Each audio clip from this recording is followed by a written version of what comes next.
Hi friends, Tamil masala சேனலை subscribe பண்ணுங்க. Video update தெரிஞ்சுக்க பெல் ஐக்கானை பிரஸ் பண்ணிக்கோங்க. Friends, India vs New Zealand final T20 match tomorrow மதியம் 12:30 மணிக்கு ஸ்டார்ட் பண்றாங்க. ஃப்ரெண்ட்ஸ், டுமாரோ ஃபைனல் மேட்சில் மெர்சலா வின் பண்ணி T20 சீரிஸை அடிச்சு தூக்குவாங்களா நம்ம ஹிட்மேன் தலைமையிலான இந்திய டீம்? அதை நாளை வரை கொஞ்சம் பொறுத்திருந்து பார்க்கலாம். குறிப்பாக டுமாரோ மேட்ச் இந்திய அணி வின் பண்ணிடுச்சுன்னா நம்ம ஹிட்மேன் MS தோனி கேப்டன் கோலியை ஓவர்டேக் செய்து 12 வருடம் கழித்து நியூசிலாந்து T20 சீரிஸை அடிச்சு தூக்கி நம்ம ஹிட்மேன் ஒரு புதிய வேர்ல்டு ரெக்கார்டை பதிவு செய்வார். சரி, ஓகே ஃப்ரெண்ட்ஸ், ஃபைனல் மேட்ச் பற்றி ஒரு சூப்பரான பிக் அப்டேட் கிடைச்சிருக்கு.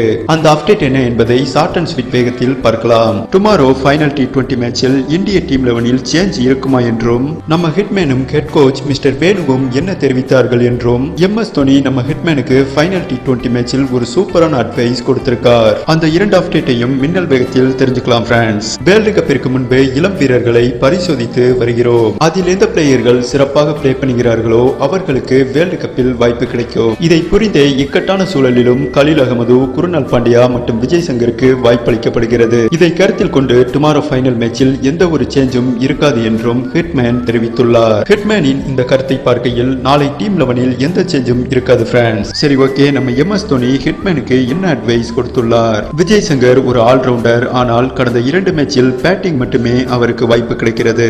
விஜய் சங்கர் டீம் 11 பிளே பண்ணினால் ஒரு பவுலராகவும் பயன்படுத்த வேண்டும் என்றும் திஸ் இயர் வேர்ல்டு கப்பில் ஒரு வேலை தேர்வானால் இங்கிலாந்து ஆடுகளத்தில் எப்படி பந்து வீசுவது என்று ஒரு பயிற்சியாக நியூசிலாந்து தொடர் அமையும். மேலும் விஜய் சங்கரை பொறுத்தவரை மேட்சின் சூழலை புரிந்து அதற்கு ஏற்றவாறு பேட்டிங் வரிசையில் இறக்க வேண்டும் என்றும் இந்திய டீமின் 3வது பேட்டிங் பிளேஸ் மிகவும் பொறுப்பான இடமாகும். அந்த பிளேஸில் ஒரு அனுபவம் வாய்ந்த வீரர் பிளே பண்ணினால் மட்டுமே சிறப்பாக இருக்கும். இதை ரோஹித் கருத்தில் கொண்டு 3வது பிளேஸில் தினேஷ் கார்த்திக் பிளே பண்ணுவதே சிறந்தது என்றும் ஒரு சிறந்த அட்வைஸ் கொடுத்துள்ளார் MS தோனி. சரி ஃப்ரெண்ட்ஸ், நீங்க சொல்லுங்க, நம்ம MS ஹிட்மேனுக்கு சொல்லும் ஐடியா ஓகேவா என்றும் நாளை ஃபைனல் மேட்சில் TKவை 3வது பிளேஸில் பிளே பண்ண வைப்பாரா நம்ம ஹிட்மேன்? உங்க ஆப்ஷனை கமெண்ட் பண்ணுங்க. நன்றி.